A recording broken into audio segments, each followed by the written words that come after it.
He was crying because now that they had called his parents, he was going to get in trouble with his parents for fighting. In this Midwestern town, kids got into fights all the time in school.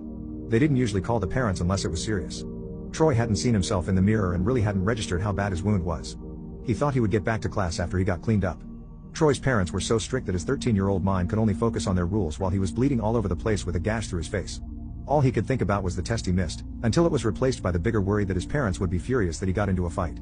Troy ended up getting stitches and the gash in his face eventually healed, leaving a scar. But the visible scar paled in comparison with the emotional scar Troy's parents had left. In a way, his parents accomplished what they wanted. He was a superstar student. He got straight A's and went on to graduate with dual degrees from a top university. But Troy was broken in ways no one ever anticipated. As an adult, Troy found himself unable to say no to his bosses. He became a workaholic, excessively eager to please.